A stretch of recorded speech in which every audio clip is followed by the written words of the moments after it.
Europe, we serve North America, we serve the purpose of the transatlantic relationship. So we are demonstrating here credible defense and credible deterrence together. So again, to my colleagues on my sides here, very happy to have you here. This is real friendship, this is real solidarity among states, and I'm happy to looking forward to hear your interventions here.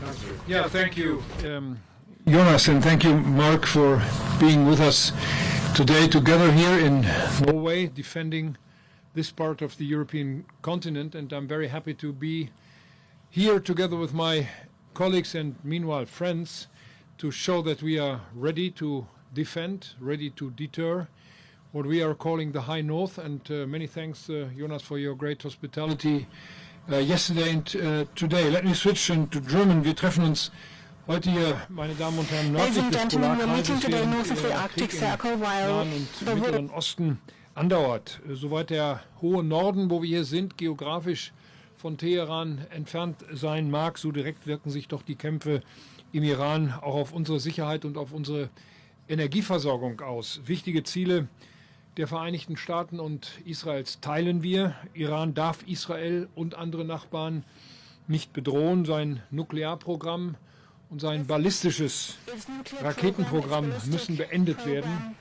Iran muss aufhören, im eigenen Land und über die Region hinaus Terror zu unterstützen. Doch mit jedem Kriegstag stellen sich mehr Fragen als Antworten gegeben werden. Vor allem wird immer deutlicher, es braucht einen überzeugenden Plan. Es braucht eine Strategie, wie dieser Krieg zu einem Ende geführt werden soll. Derweil sehen wir eine gefährliche Eskalation.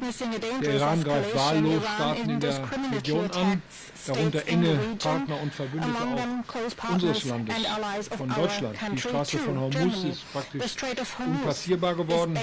Wir verurteilen das auf das Schärfste.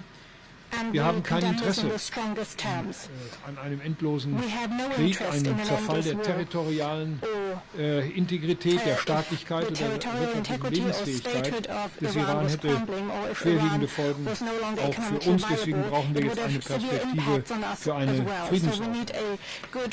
Wir haben beraten und ich bin sehr dankbar dafür, dass wir das tun konnten und gleich noch weiter fortsetzen werden, auch die Zusammenarbeit in der Energiepolitik. Wir haben dafür gestern einige Weichen gestellt, aber wir werden auch in Zukunft schauen, dass wir eine gemeinsame energiepolitische Strategie entwickeln. Wir brauchen innerhalb der Europäischen Union zusammen mit unseren kanadischen Partnern, zusammen mit Norwegen, die ja bekanntlich der Europäischen Union nicht angehören, gemeinsame Strategien jetzt auch in der Energieversorgung, gemeinsame Strategien auch in der Entwicklung von Satellitenprogrammen und des Weltraums. Das alles sind Themen, die wir hier intensiv diskutieren und ich freue mich sehr darüber, dass wir das im Zuge auch einer solchen praktischen Anschauung machen können wie dieser Übung.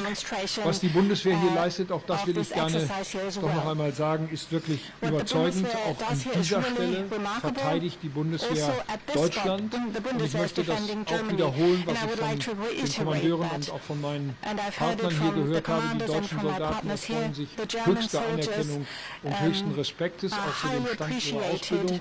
Und deswegen möchte ich auch den deutschen Soldatinnen und Soldaten, die an dieser Übung hier teilnehmen, ganz herzlich Dank sagen. Gut, dass Sie dabei sind und vor allem kommen Sie heil und gesund nach Hause. Very good. Well, thank you, Prime Minister Stora, dear Jonas, and Chancellor, dear Friedrich. This is an incredibly important exercise for Canada. And I think where I'd like to start is to echo comments of my colleagues, is that what we begin with is the strength of our common values. We are like-minded, we hold basic values constantly dear, but we're recognizing at the same time the value of our strength. We're all investing heavily in our defense and security, at the same time the value of our strength. We're all investing heavily in our defense and security, and we all recognize that we are much stronger together. Stronger together when we cooperate in areas such as space, cooperate in defense, but also cooperate with other like-minded nations, and there's no better illustration than Operation Cold Response.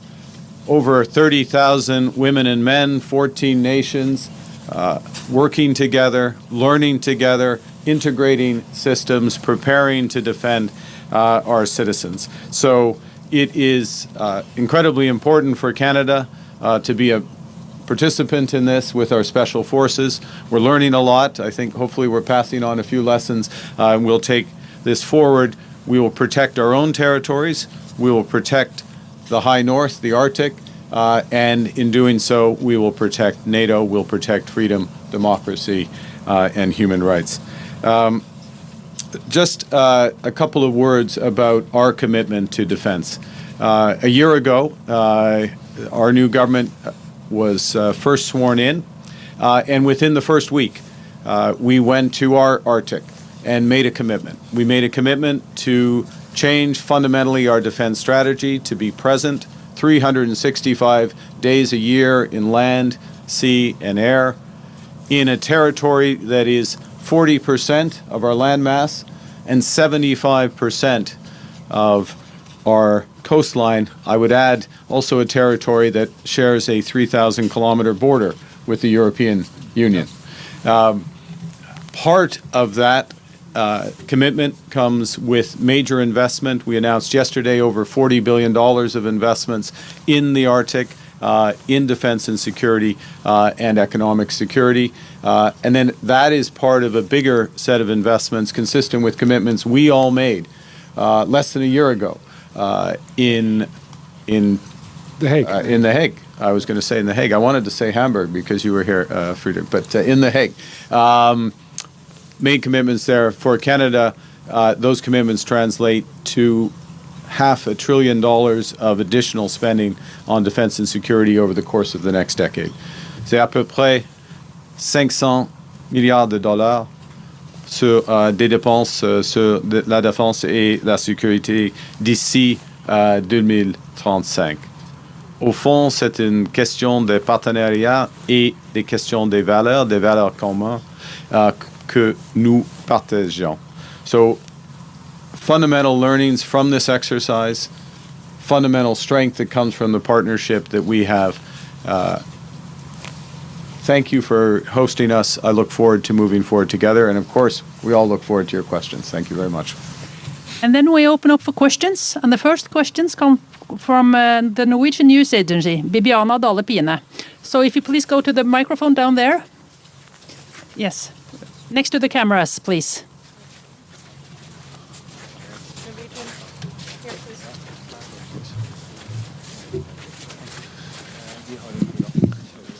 Hello, hi. I can't see you anymore, but hopefully you can hear me.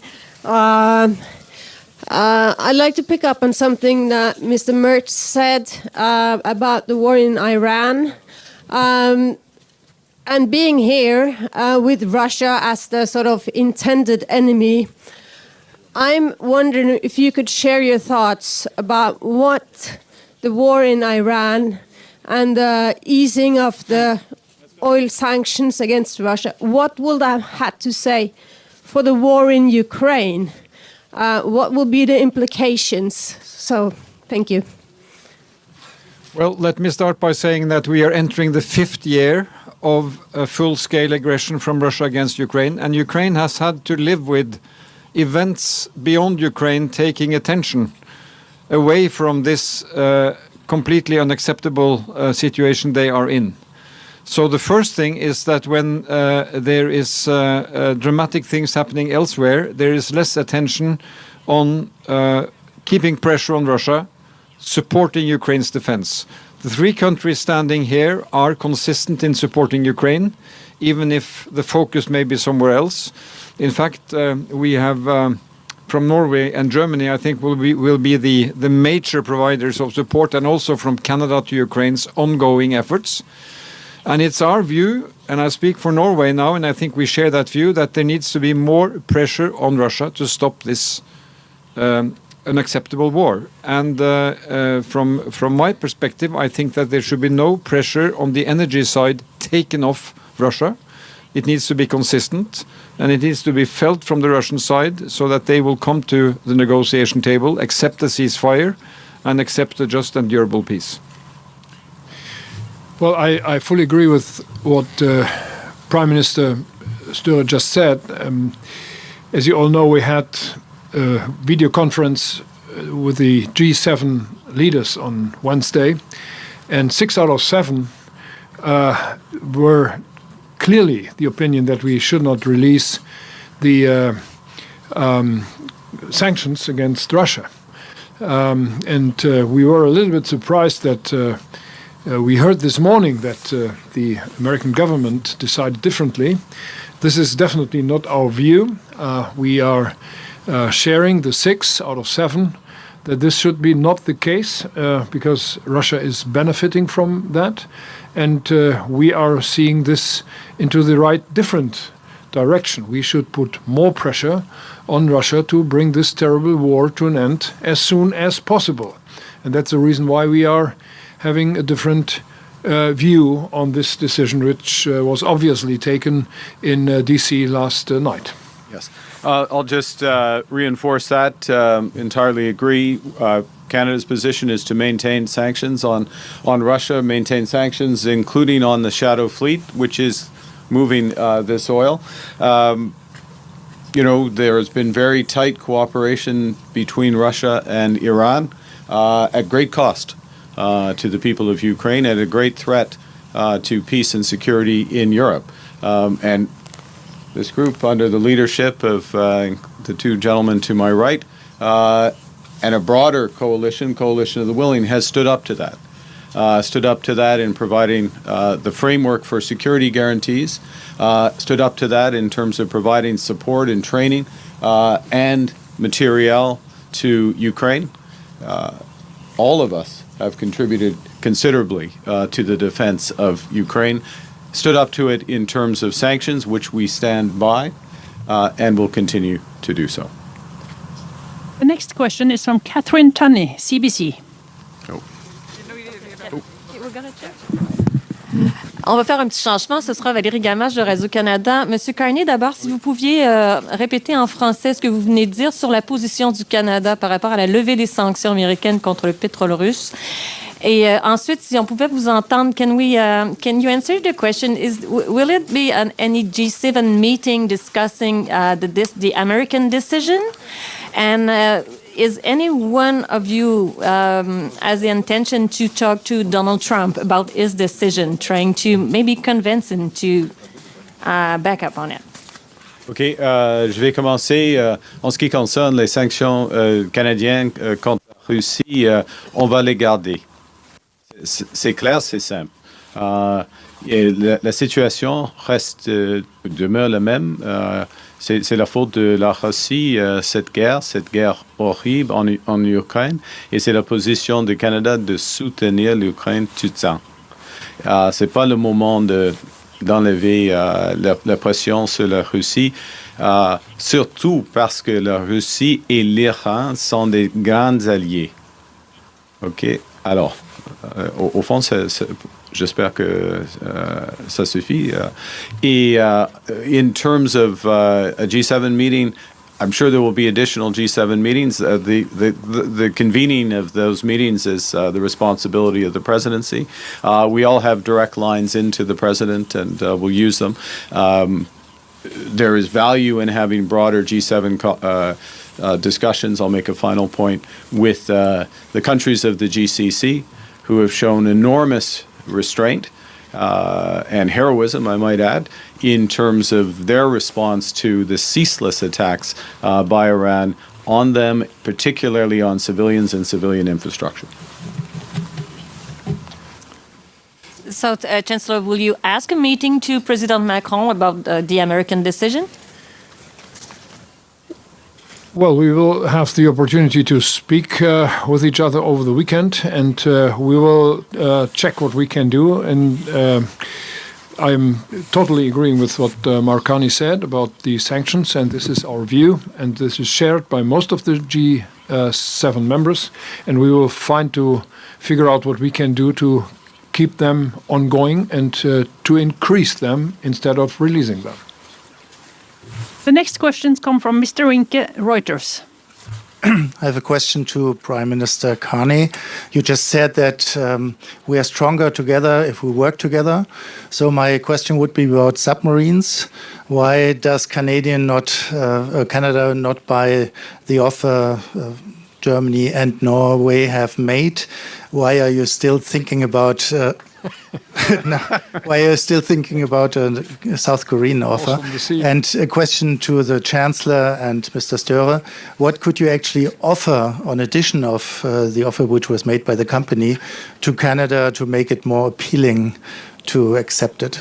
Well, let me answer this in a way that doesn't put pressure on my two colleagues, which is that all of our governments are making enormous additional investments in defense and security, rightly so. But all of us are doing so in a way that is responsible with taxpayer dollars, that look to ensure that those investments have the maximum effect in terms of providing defense and security to our citizens, and also build partnerships that have broader industrial and economic benefits for all of us together. What does that mean from a process perspective is you run a very clear, consistent, transparent, open, fair process. And the reason I'm not going to answer your question is we're towards the final stages of that. We're at the final stages of that, and we're blessed by having options, very much including the German-Norwegian option. Thank you. Well, let me say that the offer from Norway and Germany was handed to Canada a few days ago, and I have every confidence that the Canadians will make a thorough evaluation of that offer. So I'll let the technical details lie.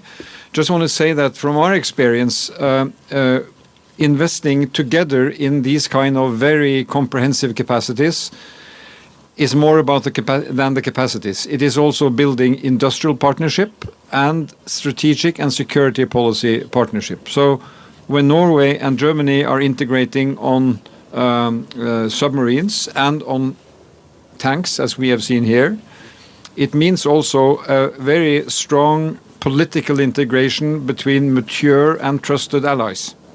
So we get much closer in the way we share outlook on security environment, on security threats, and it's also kind of a cultural dimension of bringing us together, which provides Norway net security by those kind of common projects. So I think that's the whole idea. These are major investments, as Prime Minister Carney says. We are making decisions on spending a lot of money on this, which means that we can spend less money on other important issues in our societies. And in addition to investing in these capacities, you know, when we do it together, we get an extra political dimension, which is very important for Norwegian security. Well, I fully agree with what my colleagues said. This is covering the entire picture of, the one hand, spending money for the right equipment, on the other hand, to standardize, to bring more standards into NATO, and to scale up the numbers. So this is, in my view, extremely important. And we're talking about, and as Mark Carney said, we are in the final stage of our talks, and I'm very much hoping that we can convince the Canadian partners to do that, what we want to see them to do. The next question comes from TV2, Simen Grimstad Øksnes.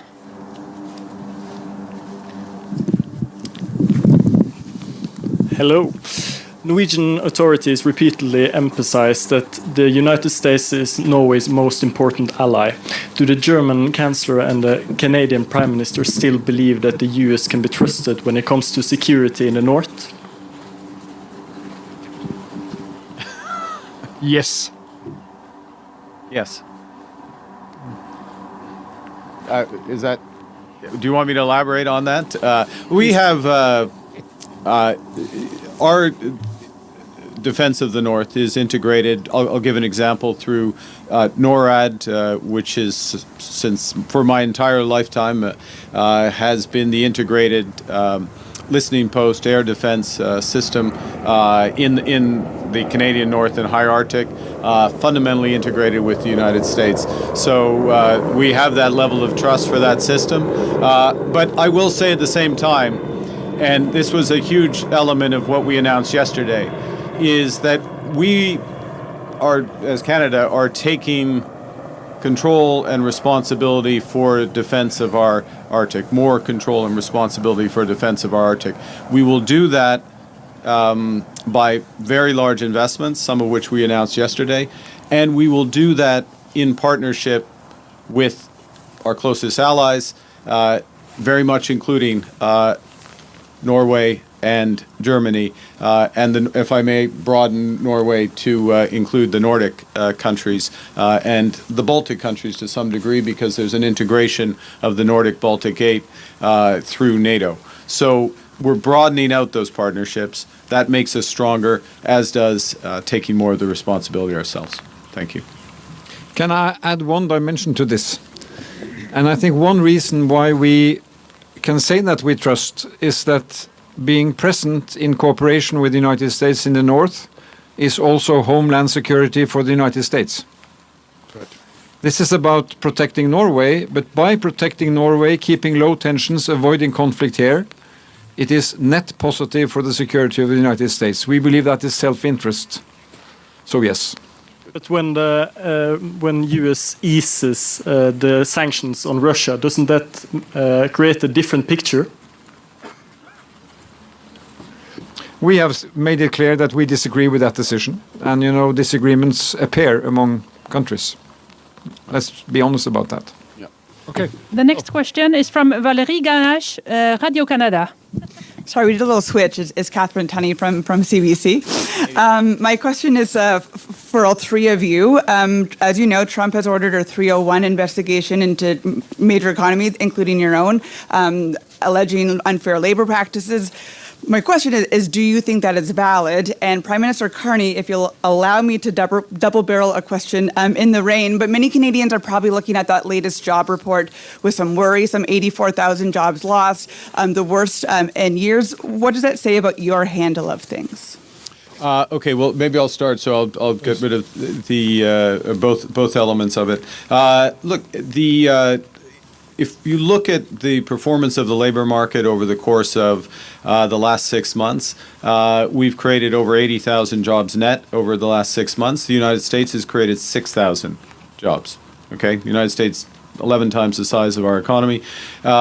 Wages are growing at 4.2%, fastest wage growth in years. Unemployment, 6.7%. It's lower than the peak the level when I came into office a year ago. There's no question, though, because it goes to the first part of your question. Now I'll move to that, which is that given the scale of the trade actions, the uncertainty that is associated as well as with the trade actions by the United States, that is causing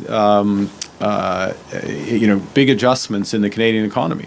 And that's why we're making major investments across a whole range of areas. I won't go through them all. I think you're probably familiar with them. In terms of the U.S. 301 actions announced today against 60 countries, I guess the first thing I'd say is I welcome the fact that the United States cares about labor practices in other countries. The allegation is not labor practices in our countries. It's imports from countries who would be using forced labor or slave labor. Canada has a comprehensive legal framework around that, as is the case to my right, and we take it very seriously, and we stand by our adherence to Canadian law. Yes, there are provisions in USMCA related to labor standards, but there are stronger provisions in Canadian law against forced labor, and we expect those to be followed. And when they're not, they are prosecuted. Thank you. Okay. No, I'm sorry. The last question today is Mrs. Sievert from Table Media. Thank you. Eine Frage an den Bundeskanzler. Sie haben den I have a question to the Federal Chancellor. You mentioned Iran. Would you support the Europeans or the Germans to establish a direct contact with the Iranians so that the Strait of Hormuz can be reopened? you have emphasized that you are showing here that the North is able to defend itself. When looking at this, would you say that the conflict looking at Greenland is completely settled with the US as of now? Well, wir unternehmen alle Anstrengungen. Well, we make every effort to bring the war in Iran to an end. We do everything we can diplomatically. We use all diplomatic channels, and we hope that we will find ways to end this war as soon as possible, because it doesn't serve anybody and it harms many economically. It also harms us. And the second part of the question, we are working closely together. We try to find ways for us to cooperate even more closely. We show it with our presence here today, and this is the right way forward that we have embarked on together and will continue to do so in the coming years. Yeah. Of the Kingdom of Denmark, and it's up to the people in Greenland and in Denmark to trace the future for the people in Greenland. And any attempt to say that a country can take land from another country is unacceptable. It's not acceptable to international law, and especially something which should be unheard of among allies. And I will just fully associate myself with that. I've said it in the past, and I just add this because it goes to what's happening here, is that we are fully prepared individually and collectively to defend the Arctic and the High North. What this operation is about, this training exercise, is to further build those capabilities against Russia, against any external threat. And of course, that very much includes Denmark as one of the 14 countries that's participating. It's also the case with Arctic Sentry within NATO and other frameworks. So we will deal with the security threats as partners, not as individuals. Thank you. Okay. And on that note, we need to wrap up this press conference. Thank you so much. Very good.